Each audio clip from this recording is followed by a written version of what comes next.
तो उसको मैनेज करने का वे ये है कि आपके पास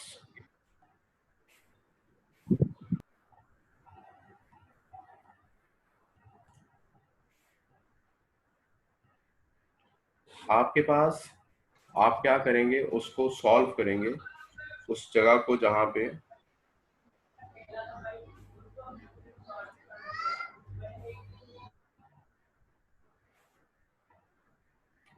तो आप ये करेंगे कि वो प्रोग्राम, वो लाइन जहां पे कोई एरर अकर हो सकती है, आप उसको ट्राई ब्लॉक में लिख देंगे। ये एक्सेप्शन लिखने का तरीका है कि आप उसको ट्राई ब्लॉक में लिखेंगे जहां पे आपको ये फियर है कि यहाँ पे ये एक्सेप्शन रेज हो सकती है। उसके साथ फिर आप उसका एक कैच ब्लॉक लिखेंगे। कैच ब्लॉक के अंदर आप वो कोड लिखेंगे जो आप एक्सेप्शन होने के बाद आप उसका जो सोल्यूशन देना चाहते हैं, तो आप अगर वो सोल्यूशन दे दें तो वो सोल्यूशन जो है वो रन हो जाएगा और उसके बाद जो रेस्ट ऑफ लाइंस हैं वो नॉर्मली एग्जीक्यूट होंगी। ओके, इसका स्केलेटन कुछ इस तरह से बन सकता है कि आप जब भी ट्राई ब्लॉक लिखेंगे, जिस जगह पे आपको एरर है, आप उस कोड को इस ट्राई ब्लॉक के अंदर लिख देंगे और इसके नीचे आप कैच ब्लॉक लिखेंगे।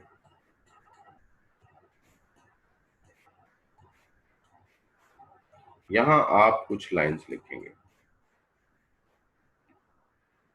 यहां भी आप कुछ लाइंस लिखेंगे क्योंकि आपका प्रोग्राम अभी भी रहता है। फॉर एग्जाम्पल ये लाइन बिल्कुल सही चली है, ये लाइन बिल्कुल सही चली है, इस लाइन पे ऊपर जाके एक्सेप्शन रेज हो गई है, कोई गलती थी, डिवाइडेड बाय 0 था सपोज। तो ये क्या होगा, आपका कंट्रोल यहां से सीधा यहां आ जाएगा। अगर आपने कैच सही लगाया हुआ है तो वो ये लाइन सॉल्व करेगा, उसके बाद ये लाइन सॉल्व करेगा, ये करेगा, ये करेगा और नॉर्मल टर्मिनेशन आपकी हो जाएगी। अगर आपकी एक्सेप्शन यहां पे रेज होती है, फॉर एग्जाम्पल यहाँ पे रेज होती है इस पॉइंट के ऊपर, और यहाँ पे जो एक्सेप्शन जो रेज हुई है वो आपने कैच नहीं की, तो आपका प्रोग्राम यहीं से बाहर निकल सकता है और ये अब नॉर्मल टर्मिनेशन होगी। और ये लाइन कब चलेगी, ये लाइन अगर आपके प्रोग्राम में किसी जगह पे भी कोई एरर नहीं है तो ये लाइन भी चलेगी, ये लाइन भी चलेगी, ये भी चलेगी, ये भी चलेगी, और कैच ब्लॉक में ये नहीं जाएगा और उसके बाद फिर ये लाइन चलेगी, ये चलेगी, ये चलेगी और फिर आप नॉर्मल टर्मिनेट हो जाएंगे।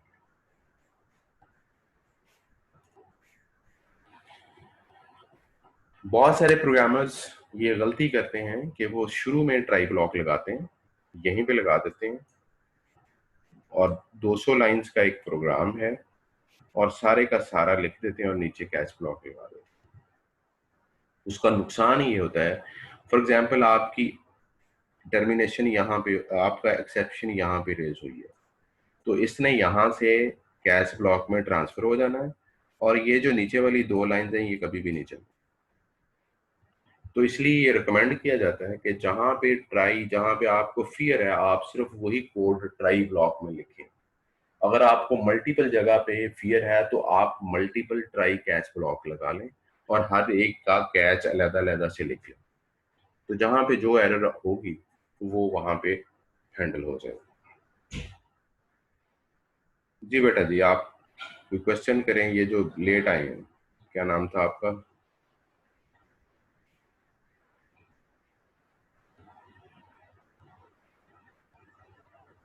जी बोले बेटा जी, अनम्यूट करें इसको।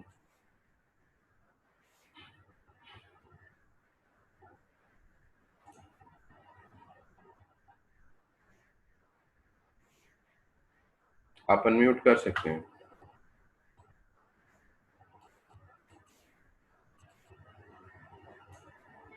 Okay sir. ठीक है, तो ये एक मैकेनिज्म है जो कि एरर को हैंडल कर सकता है। सर एक और क्वेश्चन था जी जी, सर, हमने जब अरे लिस्ट का साइज रिड्यूस करने की कोशिश की थी तो वो एक्सेप्शन दे रहा था, एरे तो एरे उसको एरे लिस्ट का, जी अरे लिस्ट का एरे लिस्ट का वो तो हमने साइज फोर होता ही नहीं है, एरे लिस्ट का तो साइज। नहीं, वो आपने कहा था कि अगर आप फोर लूप से रिड्यूस करेंगे तो वो रन टाइम पे एक्सेप्शन देगा, तो एक्सेप्शन नहीं, वो तो एरर होगी। वो एरर है। हाँ, वो आप इस तरह करें, उस प्रोग्राम को लिखें, चेक करें कि नीचे एरर आती है कि एक्सेप्शन आती है। अगर एक्सेप्शन आती है तो डील हो सर वो सकती है। एक्सेप्शन आती है, देखिए एक्सेप्शन आपने, आती है। अगर सर मैंने एक्सेप्शन, देखी है वो। हाँ, अगर वो एक्सेप्शन आती है, आप उस एक्सेप्शन का नाम देखें क्या लिखा हुआ है, उस कोड को ट्राई कैच ब्लॉक में लिख दें, और उसके सर बाद फिर कैच ब्लॉक में उसका सोल्यूशन दे दें जो आपके जहन में है। जिस तरह यहाँ पे हमारे जहन में था कि डिवाइडेड बाय 0 होता है, तो उसका मेरे नजदीक मतलब ये है कि डिवाइडेड बाय 1 है, तो फिर वो प्रोग्राम चल जाएगा। सर ओके, फिर जी उसकी नॉर्मल टर्मिनेशन होगी। सर मुझे ये पूछना था, आपने एक दफा हमें कहा था कि thread dot sleep method use करना है, हाँ तो हाँ अगर उसके साथ हम ट्राई कैच ब्लॉक नहीं लिखते थे या ऊपर सिग्नेचर के साथ थ्रोज एक्सेप्शन नहीं लिखते थे तो वो चलता नहीं था। तो वो हाँ हाँ। थ्रोज और ट्राई कैच में क्या फर्क है? ओके, अभी मैंने सिर्फ दो आपको कीवर्ड कराए हैं, कि ट्राई और कैच। मैं उसकी तरफ भी आता हूँ। इसके बाद तीसरा कीवर्ड पहले देख लेते हैं, फाइनली। फाइनली जो कीवर्ड है ये ऑप्शनल है। ये इस तरह होता है कि जहां कैच ब्लॉक लिखा हुआ है ना, उसके बाद आप इसको लिख सकते हैं। आपकी मर्जी है लिख लें, आपकी मर्जी है ना लिखें। यहाँ पे ये कैच लगा हुआ है, इस कैच के बाद यहाँ पे लिखा जा सकता है फाइनली। यहाँ पे जो मर्जी आप लिख लें। फाइनली ब्लॉक के अंदर जो कोड होगा वो हर सूरत में रन होगा, चाहे एक्सेप्शन रेज हो या ना हो, ये हर सूरत में रन होगा। चाहे प्रोग्राम नॉर्मल टर्मिनेशन हो या एक्सेप्शन रेज होने के बाद हो, हर सूरत में होगा। ये ऑप्शनल है, ये किसी जगह आपको जरूरत हो सकती है, लेकिन मोस्ट ऑफ द केसेस आपको जरूरत नहीं होती है।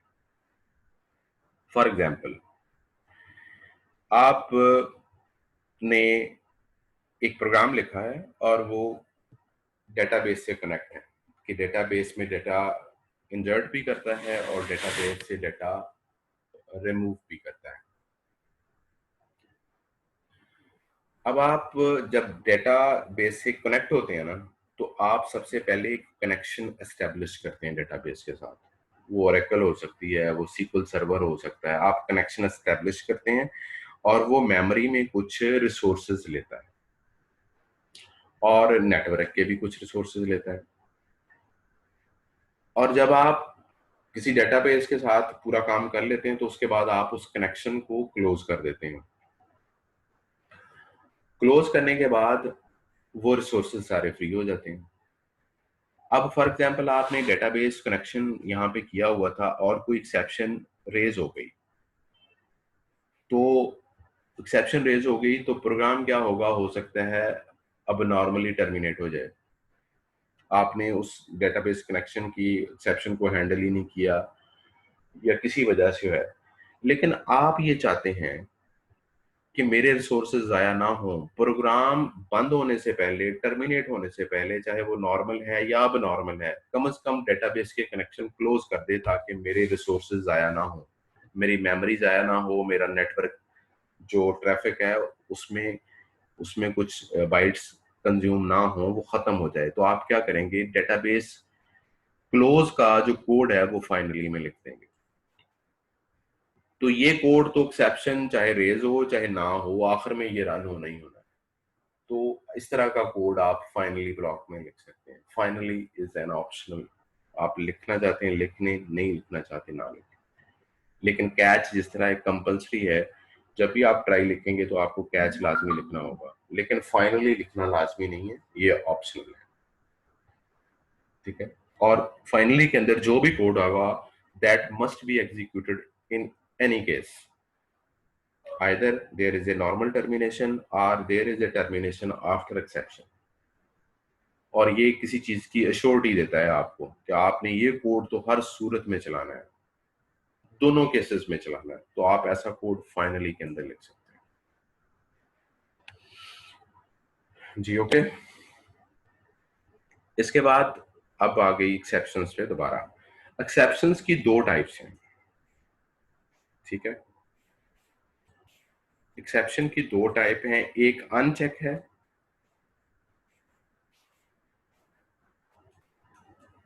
और एक चेक्ड है।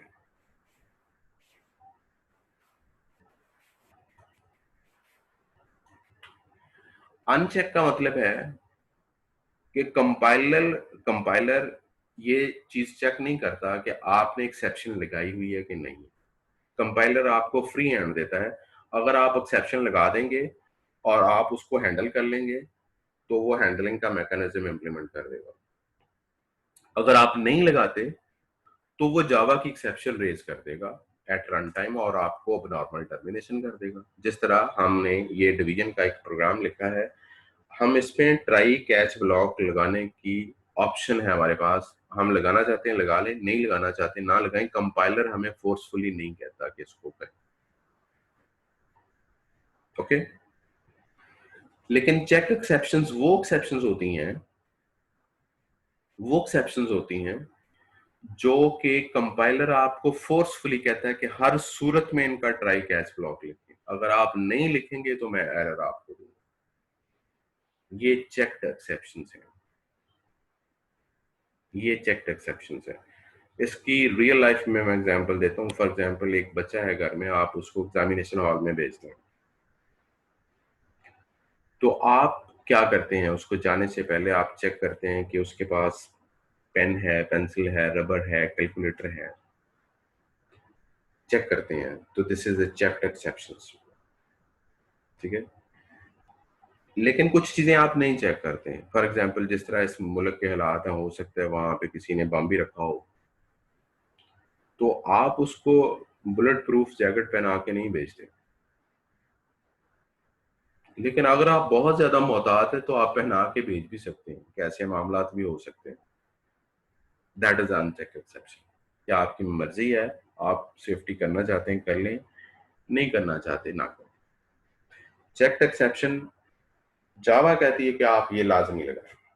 तो आपको वो जो थ्रेड डॉट स्लीप था वो एक्चुअली चेक्ड एक्सेप्शन थी। जावा कह रही थी कि मैं इस लाइन को नहीं चलाऊंगा जब तक आप इसके ऊपर ट्राई कैच ब्लॉक नहीं लगाते। वो चेक्ड की एग्जांपल थी, लेकिन अभी हम अनचेक की एग्जांपल हमने, ओके, व्हाट द पॉइंट जी बेटा, जिन्होंने, ओके। ये दोनों में डिफरेंस है। अब हम चेक एक्सेप्शन को देखते हैं कि वो कैसी होती है। सर, जो एक्सेप्शन का जो ऑब्जेक्ट है इसको हम किस तरह से यूज कर सकते हैं? हाँ, ये यूज भी करते हैं। ये अभी आपका क्वेश्चन मेरा ख्याल पहले भी किया था आपने, ये पेंडिंग है। हाँ सर। हाँ जी, किया था आपने? नहीं सर। अच्छा, मैं किसी और ने किया था, लेकिन मैंने उन्हें भी यही कहा था कि आप थोड़ा सा होल्ड करें, इसको यूज भी कर लेते हैं। अभी यूज नहीं किया, लेकिन हमने सोल्यूशन दिया कैच के अंदर, लेकिन हम इसको कैच के अंदर यूज कर सकते हैं। पहले हम चेक एक्सेप्शन देख लेते हैं। मेरे पास ये एक कोड है, ये सिंपल एक कोड है कि मैंने फाइल इनपुट स्ट्रीम का एक ऑब्जेक्ट बनाना था, ओके। फाइल, मैंने एक फाइल ओपन करनी थी। ऑब्वियसली मैं इसको चाहता था कि मैं उसको रीड कर सकूं या राइट कर सकूं, तो किसी भी फाइल को रीड या राइट करने से पहले ओपन करना होता है। तो मैंने क्या किया, इसके अंदर एक पाथ पास करूंगा और मैं उसका एक ऑब्जेक्ट बना लूंगा इनपुट स्ट्रीम का। मैं इसको कंपाइल करने की कोशिश करता हूं तो ये मुझे एरर देता है। ये कहता है अनरिपोर्टेड एक्सेप्शन, ये ऊपर लिखा हुआ है, java.io .file not found exception must be caught or detected to be thrown। उसने कहा या तो आप इसको कैच करें या इसको थ्रो करें, दोनों सूरतों में कोई एक काम आपको करना होगा, अदरवाइज मैं इसको रन नहीं करूंगा। इट मीन्स के ये फाइल इनपुट स्ट्रीम अगर आप डॉक्यूमेंटेशन में जाएं तो वहां पे ये चीज लिखी होगी कि इसके साथ चेक्ड एक्सेप्शंस है, आपको ये लाजमी हैंडल करना होगी। वो थ्रेड डॉट स्लीप के साथ भी कुछ ऐसा ही मामला था। अब इसको हल करने के दो तरीके हैं। इसको हल करने का एक तरीका तो ये है कि ये मेरी गलती है, मैं खुद ही इसको हैंडल करूं, यहाँ पे इसको ट्राई में लिखूं और नीचे मैं इसका कैच ब्लॉक लगा के उसमें उसका जो भी मैं सोल्यूशन देना चाहूँ।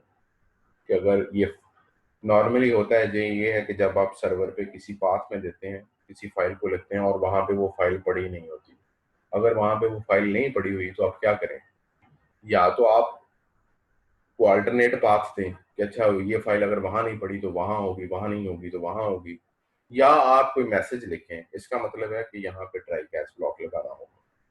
एक तरीका तो ये है कि आप इसको ट्राई कैच ब्लॉक के अंदर लिखें, फाइल नॉट फाउंड एक्सेप्शन को कैच ब्लॉक के अंदर हैंडल करें और इसको ट्राई के अंदर लिखें इस फाइल में।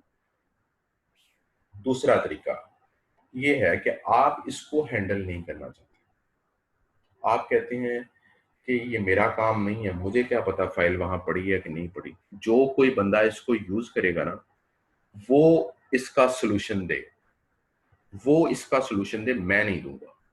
अगर मैं ये चाहता हूं कि मैं इसका सोल्यूशन ना दूं बल्कि वो दे जो मेरे इस क्लास के ऑब्जेक्ट को यूज करेगा, तो मैं यहां पे ये लिख सकता हूं थ्रोज, इस तरह से फाइल नॉट फाउंड एक्सेप्शन, कि मैंने एक्सेप्शन उस बंदे की तरफ थ्रो कर दी है जो मेरे इस क्लास के ऑब्जेक्ट को यूज कर रहा है। अब ये उसकी जिम्मेदारी बन जाएगी कि वो इसके ऑब्जेक्ट को खुद हैंडल करे, यानी कि सर्वर साइड ने खुद हैंडल नहीं किया बल्कि क्लाइंट के ऊपर छोड़ दिया कि वो इसको खुद डील करे। तो that's why we use throws keyword. Try हो गया, कैच हो गया, फाइनली हो गया, थ्रो हो गया, थ्रोस हो गया। अब इस दोनों एग्जांपल्स को हम सॉल्व करते हैं कि ये किस तरह से है कि किसी की तरफ थ्रो करना हो या खुद हैंडल करना हो तो कैसे करते हैं। ये तो इसमें एरर है। अब इसका तरीका क्या है वो हम देखते हैं। ये मैंने एक्सेप्शन, पहला तरीका तो ये है कि मैं इसको ट्राई ब्लॉक में लिखूं, ये मैंने ट्राई ब्लॉक में लिखा, ये ट्राई ब्लॉक था इतना, और इसके नीचे मैंने कैच ब्लॉक में इसका सोल्यूशन दिया, फाइल नॉट फाउंड एक्सेप्शन को मैंने हैंडल किया उसके ऑब्जेक्ट को, और इसके बाद फाइल इज नॉट देयर ये मैंने सोल्यूशन दिया फॉर द टाइम। ये अब प्रोग्राम सही तरीके से कंपाइल कर रहा है, सेम प्रोग्राम है, मैंने ट्राई कैच ब्लॉक लगा दिया तो इसने चलना शुरू कर दिया। ओके, मैं इसको रन कर सकता हूँ, ये कंपाइल हो रहा था, ऑब्वियसली रन भी हो जाएगा। ओके, ये एक सोल्यूशन था। दूसरा सोल्यूशन, मैं इसको सॉल्व नहीं करना चाहता हूं, मैं कहता हूं ये मेरी जिम्मेदारी नहीं है कि मैं इसको सॉल्व करता फिर, ये तो क्लाइंट की जिम्मेदारी है कि उस जगह फाइल पड़ी हुई है कि नहीं पड़ी हुई। तो मैं क्या करता हूं, मैं जब कोड लिखूंगा तो मैं इस तरह से लिखूंगा, सेम कोड है, मैंने जब सिग्नेचर दिए इसके किसी मेथड के सिग्नेचर दिए उसके आगे मैंने लिख दिया थ्रोज फाइल नॉट एक्सेप्शंस, मैंने इतना लिख के जान छुड़ा ली। अब मुझे एरर नहीं आ रही क्योंकि मैंने ये कह दिया कि जो बंदा इसको यूज करेगा ये उसकी जिम्मेदारी। थ्रोज का कीवर्ड यूज किया, अब देखें इसको ये क्लास यूज कर रही है, अब ये जिम्मेदारी इस क्लास के ऊपर है कि ये इसकी जो एक्सेप्शन थ्रोज हुई अगर इसके कोड में थ्रोज हुई तो ये उसको खुद ही हैंडल करे। तो ये देखें यहां पे मैंने क्या किया, मैंने ये ओपन फाइल का कोड था तो मैंने इसके अंदर पुरानी जो फाइल है उसका ये देखें मैंने ऑब्जेक्ट बनाया था, इसका ये मेथड यूज किया था। जब ये मैंने मेथड यूज किया तो मैंने इसको ट्राई कैच ब्लॉक में लिखा और मैंने फाइल नॉट फाउंड एक्सेप्शन को खुद से हैंडल किया एज ए क्लाइंट। तो जब भी आप डॉक्यूमेंटेशन पढ़ते हैं तो वहां पे ये बात लिखी होती है कि आपने इसके अंदर एक्सेप्शन को हैंडल खुद करना है या आपने नहीं करना। दोनों चीजें आपको अवेलेबल होती हैं। तो अगर हो तो आपके ऊपर फिर लाजमी होता है कि आप उसको चेक एक्सेप्शन को या तो खुद हैंडल करें, या ये भी हो सकता था कि आप इस तरह करें, आप भी इसको हैंडल नहीं करना चाहते। आप कहते हैं कि जो मेरी क्लास के ऑब्जेक्ट को यूज करेगा वो इसको हैंडल करेगा, तो आप भी इससे जान छुड़ा सकते हैं यहाँ थ्रोज लिख के। आप यहाँ थ्रोज लिखते, यहाँ से ट्राई कैच ब्लॉक हटा दें, तो जो फिर इसके बाद इस क्लास के ऑब्जेक्ट को यूज करेगा, फिर उसकी जिम्मेदारी हो जाएगी कि वो इसकी एक्सेप्शन को हैंडल करे।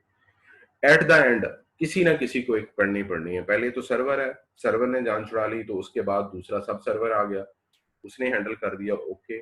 नहीं किया तो थ्रोज लिख के जान छुड़ा ली, तो आखिर में क्लाइंट करेगा। तो this is the function of the checked exceptions and throws keywords। जी, इसमें कोई क्वेश्चन है तो बताओ।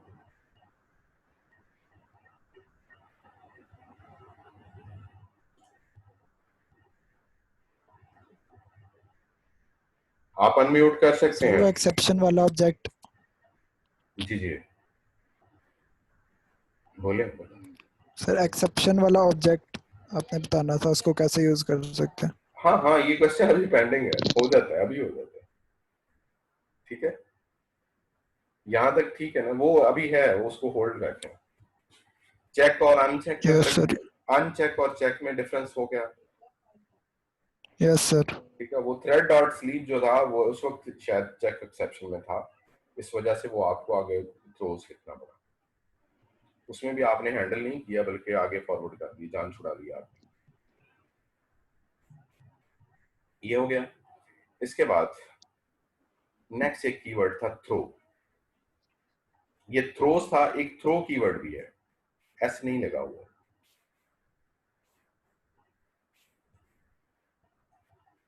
ये पहला थ्रोस था, इसके साथ एस लगा हुआ। थ्रो का कीवर्ड यूज होता है जब आप खुद एक्सेप्शन रेज करना चाहें, इटसेल्फ। आप एक्सेप्शन को खुद से रेज करना चाहते हैं। किसी जगह पे ये भी मुमकिन है कि आप खुद से एक्सेप्शन रेज करें, लेकिन ये एक बड़ा क्वेश्चन है, क्या हम खुद से एक्सेप्शन क्यों रेज करें? हम तो एक्सेप्शंस को पहले ही हैंडल कर रहे हैं। एक्सेप्शंस जो हैं वो जरूरी नहीं कि जो बिल्ट इन है वही आपको अवेलेबल हो।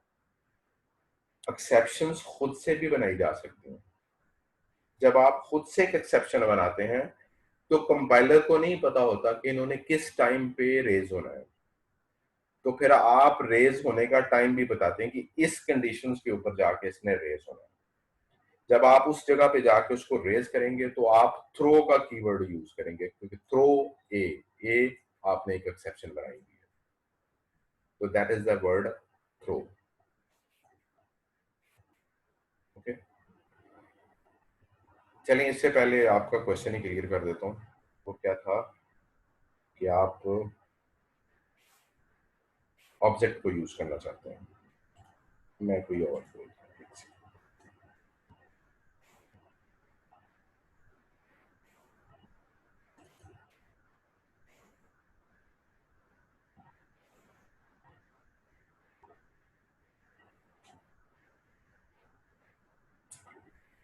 पहले मैं उनका क्या नाम था आपका भी, पहले आप, मैं उस चीज को क्लियर कर देता हूँ जो आपने क्वेश्चन किया था, किस स्टूडेंट ने किया था। मैंने सर। नाम क्या बेटा आपका? अब्दुल्ला। आपका था कि आप ऑब्जेक्ट को किस तरह से यूज करेंगे। ये एक एक्सेप्शन है, ये एक प्रोग्राम देखें। ये प्रोग्राम कुछ लंबा है लेकिन बड़ा आसान सा प्रोग्राम है। मैंने एक प्रोग्राम लिखा मेथड 1 थ्रोज एक्सेप्शन। इसके अंदर मैंने मेथड 2 को कॉल किया हुआ। ओके, इसका मतलब है कि प्रोग्राम हमेशा से कंट्रोल जो है वो मेथड 2 पे ट्रांसफर हो जाएगा। मेथड 2 में देखो मैंने लिखा हो थ्रोज एक्सेप्शन। किसी भी एक्सेप्शन को आप थ्रो कर सकते हैं, कोई जरूरी नहीं चेक और अनचेक है, कर दोनों को सकते हैं। आपने कहा मैंने हैंडल नहीं करनी, इसके अंदर मैंने मेथड 3 कॉल की। मेथड 3 के अंदर कंट्रोल ट्रांसफर हो जाएगा। यहाँ तो यहाँ पे मेथड 3 इसने कहा थ्रोज एक्सेप्शन। ओके, ये इसके अंदर आप कोड देखें तो लिखा हुआ है थ्रो न्यू एक्सेप्शन। ये देखें, ये एक्सप्लिसिटली खुद से कह दिया एक्सेप्शन रेज हो जाए। आप किसी भी एक्सेप्शन को खुद से रेज करा सकते हैं, चाहे वो बिल्ट इन है या आपकी अपनी बनाई हुई है। आपकी अपनी किस तरह से बनेगी ये हम बाद में डिस्कस करते हैं, लेकिन एक्सेप्शन रेज हो सकती है थ्रो कीवर्ड्स। अब मेन प्रोग्राम का कोड देखते हैं। ये मेन प्रोग्राम लिखा हुआ है, इसके अंदर मैंने एक ट्राई ब्लॉक लिखा, इसके अंदर मेथड 1 को कॉल किया और मैंने उसको हैंडल किया, एक्सेप्शन को हैंडल किया, क्योंकि उसके साथ आप मेथड 1 के साथ देखें थ्रोज लिखा हुआ था। थ्रोज का मतलब है इसने खुद हैंडल नहीं किया, जिस प्रोग्राम ने इसका ऑब्जेक्ट यूज करना है वो इसको हैंडल करेगा। ओके, ये प्रोग्राम यहाँ पे मेथड 1 में जाएगा, मेथड 1 मेथड 2 में चला गया, मेथड 2 मेथड 3 में चला गया, मेथड 3 के अंदर एक्सेप्शन रेज हो गई है तो ये उसको हैंडल कर रहा है। ओके, इसकी समझ आ गई है अब्दुल्ला? यस सर, आ गई है ना? आ गई है। अब इस प्रोग्राम को मैं रन करता हूँ। ये प्रोग्राम ये इसका मेन प्रोग्राम है। यहाँ पे क्या लिखा हुआ, एक्सेप्शन इन मेन थ्रेड। अब मुझे ये नहीं पता चल रहा कि ये एक्सेप्शन रेज कहाँ पे हुई है। मेरे प्रोग्राम में हुई है, मेथड 1 में हुई है, मेथड 2 में हुई है, मेथड 3 में हुआ है, मुझे बिल्कुल नहीं पता चल रहा है, क्योंकि मैंने जिसमें इसको हैंडल किया है ना, ये उसने उसका वो प्रोग्राम लिख दिया एक्सेप्शन इन मेन थ्रेड। मैं ये चाहता हूं कि अगर इस तरह की कोई ट्रेल बनी हुई हो, एक मेथड दूसरे को कॉल कर रहा है, दूसरा तीसरे को कर रहा है, तीसरा चौथे को कर रहा है एंड सो ऑन, तो मुझे ये पता चल जाए कि एक्सेप्शन किस मेथड में रेज हुई थी, उसके बाद फिर ये कहाँ गई, उसके बाद फिर ये कहाँ गई और फिर कहाँ कैसे मेन तक पहुंची। मैं इसको हैंडल करना चाहता हूं, तो मैंने क्या किया, मैंने एक्सेप्शन का ऑब्जेक्ट को यूज कर लिया। यही प्रोग्राम सेम दोबारा लिखा। इसका अब कैच ब्लॉक देखें, इसका कैच ब्लॉक डिफरेंट है, बाकी सारा प्रोग्राम सेम है। ये एक्सेप्शन ऑब्वियसली क्लास थी, ये ई उसका ऑब्जेक्ट था। अब मुझे एक्सेप्शन की क्लास के अंदर डॉक्यूमेंटेशन में जाना होगा और वहां पे जाके ये देखना होगा कि इसमें कितने मेथड्स हैं और वो किस किस काम के हैं। इसका मतलब है कि इसके अंदर बहुत सारे मेथड्स हैं। For example get class name method है, गेट फाइल नेम मेथड है, गेट लाइन नंबर मेथड है कि किस लाइन में एरर थी, गेट मेथड नेम मेथड है। तो ये सारे मेथड्स हैं। तो मैंने क्या किया, इसके अंदर एक मेथड है गेट स्टैक ट्रेस। ये मेथड को मैंने कॉल किया और ये एक एरे रिटर्न करता है और उस एरे की जो टाइप है वो है स्टैक ट्रेस एलिमेंट। मैंने उस टाइप की एक एरे बनाई और उसके अंदर जितना भी पूरा ट्रैक था, जो स्टैक था कि कहां कहां से एरर आई, वो मैंने इस एरे के अंदर स्टोर कर लिया। फिर मैंने क्या किया, मैंने एक फॉर ईच लूप लगाई, इनमें से 1 बाय 1 एलिमेंट्स को गेट किया और उसका क्लास नेम प्रिंट कराया, फाइल नेम प्रिंट कराया, लाइन नंबर प्रिंट कराया और मेथड नंबर प्रिंट कराया। तो मुझे ये पता चल जाएगा कि अब ये एरर कहाँ पे थी। मैं इसको दोबारा से इसको रन करता हूँ, मेन प्रोग्राम। तो ये देखें,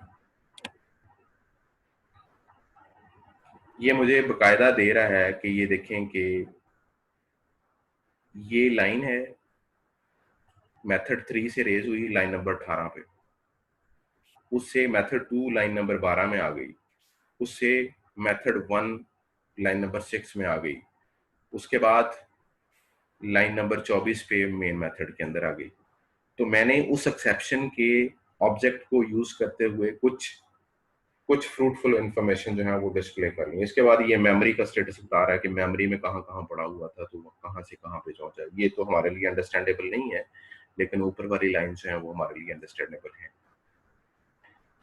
देखें कि मैंने उस एक्सेप्शन के ऑब्जेक्ट को यूज करते हुए ये ट्रेस कर लिया कि ये एक्सेप्शन कहाँ पे रेज हुई और फिर कहाँ कहाँ पे ट्रांसफर होती होती मेन में आ गई। तो इस तरह से आप कोई भी जो जो एक्सेप्शन ये ऑब्जेक्ट बनाते हैं ई, आप इसको इस पैरेंथेसिस के अंदर यूज कर सकते हैं अगर कोई अप्रोप्रिएट मेथड अवेलेबल है जो कि आपके लिए किसी भी सेंस में हेल्पफुल हो सकता है। बहुत सारे और भी ये तो कुछ हैं, लेकिन इसमें मेरा ख्याल है को 20-25 मेथड तो हैं एटलीस्ट, तो आप उनको भी प्रिंट करा सकते हैं। उनसे वैल्यू लेके नॉर्मली वो सारे के सारे स्ट्रिंग रिटर्न करते हैं, तो आपको कुछ ना कुछ मटेरियल वहां से मिल जाएगा और आप इसके अंदर उसको भी प्रिंट करा सकते हैं। जी अब्दुल्ला, हो गया क्लियर? Yes sir. तो आज का लेक्चर वहीं तक चलेगा जहां तक ये चल रहा है, बाकी जो रह गया वो अगले में हो जाएगा, जब भी बंद हो सकता है। ये तकरीबन 8 मिनट रह गए इसमें।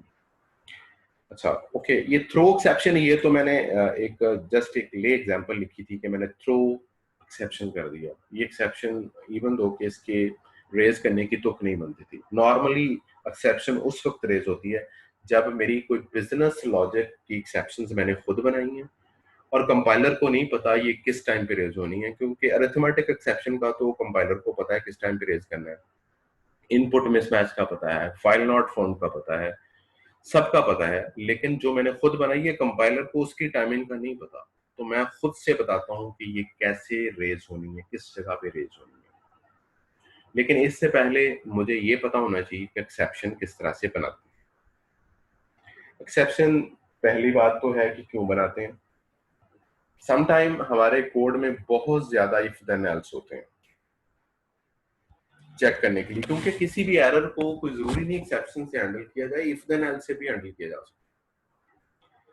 लेकिन आप बहुत ज्यादा इफ देन एल्स लगाएंगे तो आपकी जो बेसिक लॉजिक है वो बहुत ज्यादा कॉम्प्लेक्स हो जाएगी। आप ये चाहते हैं कि अगर जो चेक्स होते हैं किसी भी डेटा के ऊपर, वो मैं सेपरेट रखना चाहता हूं और मैं अपने कोड को बिल्कुल क्लियर रखना चाहता हूं, तो आप अपने एक्सेप्शन भी बना सकते हैं ताकि अगर कोई चेक देखने हो तो वहां पे जाके उसको कॉल कर दें और आपकी एक्सेप्शन सारी क्लियर हो जाए। फॉर एग्जांपल, मैंने कुछ जॉब्स जो हैं वो अनाउंस की थी, जॉब्स पे कुछ लोगों ने अप्लाई किया ऑनलाइन और मैं देखना चाहता हूं कि वो एलिजिबल है या नहीं है किसी पोस्ट पे, तो मैंने उसकी एक्सेप्शन रेज कर ली। इसी तरह अगर आप किसी बैंक में जाएं, एटीएम मशीन के अंदर जाएं, तो वहां पे भी एक्सेप्शंस बनी होती है कि आप अगर बैलेंस से ज्यादा पैसे मांग रहे हैं तो एक्सेप्शन रेज हो जाती है, तो वो एक्सेप्शन खुद रेज कराते हैं और उसका फिर सोल्यूशन भी देते हैं कि अच्छा आपके फॉर एग्जांपल आपके अकाउंट में 2000 रुपया था और आप 10,000 डिमांड कर रहे हैं, तो वो आपको बता सकता है कि आप कम से कम इसमें 8,000 और डालें तो तब आपको 10,000 मिल सकता है। कोई भी हो सकती है, किसी जगह पे भी ऐसी बिजनेस लॉजिक हो सकती है। मैंने ये एक्सेप्शन लिखी है। एक्सेप्शन लिखने का तरीका ये है कि आप अपनी क्लास को एक्सटेंड कराएंगे एक्सेप्शन से। मैंने लिखा public class eligibility x tends exceptions, तो अब ये एलिजिबिलिटी है ये भी एक्सेप्शन बन गई क्योंकि ये एक्सेप्शन की सब क्लास हो जाएगी। इसके अंदर मैंने एक कंस्ट्रक्टर लिखा और इस कंस्ट्रक्टर के अंदर ही सारा कोड लिख दिया। हालांकि मैं लहदा मेथड भी लिख सकता था, लेकिन for the sake of just example मैंने इसके अंदर लिख दिया। मैंने लिखा, इसके अंदर मैंने दो चीजें पास की कि बंदे ने किस पोस्ट के लिए अप्लाई किया है और उसकी एज कितनी है। मैं एक्चुअली एज की बेस पे कैलकुलेट करना चाहता था कि ये बंदा एलिजिबल है कि नहीं है। फॉर एग्जांपल, मैंने कहा कि अगर पोस्ट जो है वो डिप्टी डायरेक्टर है और उसकी एज 30 और 40 के दरमियान है, 30 और ये वैसे गलत लगा हुआ है मेरा ख्याल, 30 और 40 के दरमियान में ग्रेटर देन 30 आना था, ऐसे ही है ना? सॉरी, अगर 30 से कम है या 40 से ऊपर है तो वो बंदा एलिजिबल नहीं है। कि अगर 30 से कम है तो तब भी एलिजिबल नहीं है, 40 से ज्यादा एज है तो तब भी एलिजिबल नहीं है, तो मैंने कह दिया you are not eligible for this post for the deputy director, else you are eligible. Else if PIL मैंने लगाया कि अगर आपने लेक्चरर के लिए अप्लाई किया है और आपकी एज 25 और 35 के दरमियान है तो आप एलिजिबल नहीं हो, इससे बाहर है तो एलिजिबल नहीं हो, अदरवाइज आप एलिजिबल हो। तो ये मैंने एक एक्सेप्शन जो है वो बना दिया। ओके, अब ये मैंने एक और प्रोग्राम लिखा, इसके अंदर मैंने इसको यूज किया। मैंने लिखा जॉब की क्लास लिखी थी। अब जॉब की क्लास के अंदर मैंने 3 चीजें मांगी हैं। नेम मांगा है, फॉर एग्जांपल मैंने सारी सीवी मांगनी थी, पोस्ट मांगा है और एज मांगा है। मैंने 3 ही वेरिएबल्स मांगे हैं, नेम, पोस्ट, एज। ये तीनों चीजें असाइन कर दी। इसके बाद मैंने कैलकुलेट एलिजिबिलिटी का मेथड लिखा। इसके अंदर मैंने क्या किया, मैंने खुद से एक्सेप्शन रेज की, थ्रो न्यू एलिजिबिलिटी, कि इसकी एलिजिबिलिटी चेक करे। मैंने उसके अंदर पोस्ट पास कर दी और एज पास कर दी। इसके बाद क्योंकि मैंने सारा कोड वहीं पे लिख दिया था तो लिहाजा मैंने सिर्फ कैच के अंदर इसको यूज किया है और इसके अंदर कुछ नहीं लिखा, क्योंकि मैसेज सारा उधर से ही प्रिंट हो जाना है, क्योंकि उसके कंस्ट्रक्टर के अंदर ही लिखा हुआ है जब भी ये बनना है। जी बेटा, जी जी आप कर सकते हैं बात, ये रेज हैंड किए हैं। सर वो ना लेक्चर काफी लेट। जी हो गया, क्या हो गया जी? सर वो लेक्चर लेट ज्वाइन किया तो आप इसकी रिकॉर्डिंग आप अपलोड कर सकते हैं? मैं जी कर दूंगा, ठीक हो गया, मैं कर दूंगा। तो ये अब मैंने इसको खुद से थ्रो भी किया और फिर मैंने उसको हैंडल भी किया, दोनों काम यहाँ पे किए हैं। इसके 2 ही तरीके थे, या तो मैं थ्रो करता और मैं हैंडल ना करता तो मैं यहाँ पे थ्रोस लिखता, या अगर मैं थ्रोस नहीं लिखता तो फिर मुझे थ्रो करने के बाद ऑब्वियसली इसने रेज तो होना ही होना है जब ये मेथड चलना है, तो फिर मैंने इसका कैच ब्लॉक भी लिखा। ये बात थोड़ी समझ नहीं आई। अब वो आप अपनी एलिजिबिलिटी वाली क्लास दिखाएंगे? जी तो सर यहाँ पे सर उस कैच ब्लॉक को कैसे पता चलेगा कि ये सक्सेसफुली रन हो गया या सक्सेसफुली रन नहीं हुआ? नहीं, देखें जब इस लाइन पे आना है ना, आपने किसी जगह बैठ के ये मेथड कॉल किया, मेन प्रोग्राम के अंदर आपने जॉब का एक ऑब्जेक्ट बनाया, जे बनाया, जे डॉट कैलकुलेट एलिजिबिलिटी लिखेंगे तो क्या होना है, आप इसके अंदर ये लाजमी रन होना है इस लाइन में, क्योंकि कोई इफ देन एल्स नहीं है, एक सिरे से लाइनें चलनी है। तो इसका मतलब है कि आपने खुद ही पंगा ले लिया ऐसे, तो आपने कहा एलिजिबिलिटी की एक्सेप्शन रेज हो जाएगी, होनी चाहिए ओके ना, सर, हो जाएगी। जी सर। जब हो जाएगी, उसके साथ अब मसला ये है कि मैंने वो सारा कोड कंस्ट्रक्टर के अंदर ही लिख दिया। ऑब्वियसली उसका एक ऑब्जेक्ट बन के रेज होगा और वो ई होगा। जब ऑब्जेक्ट बनेगा कंस्ट्रक्टर के अंदर लिखा हुआ होगा तो उसका कंस्ट्रक्टर ऑटोमेटिकली रन हो जाना, जिसके अंदर system dot out dot println लिखा हुआ है कि आप एलिजिबल हैं कि नहीं है। तो मुझे यहाँ पे कोड लिखने की जरूरत नहीं रही। इसका मतलब है ये हर सूरत में रेज होनी है, कैच में जानी है, ऑब्जेक्ट बनना है, ऑब्जेक्ट बनना है तो कंस्ट्रक्टर रेज हुआ और उसके अंदर वो चीज प्रिंट हो जाएगी। मैं इसका ऑब्जेक्ट बनाता हूँ, सपोज ये अभी 1 मिनट में सेकंड में बंद हो जाएगा, मैं दोबारा इसको कनेक्ट करता हूँ। यहाँ पे फॉर एग्जांपल ये एक जॉब है कि वो पर्सन है अहमद और उसने डिप्टी डायरेक्टर के लिए अप्लाई किया।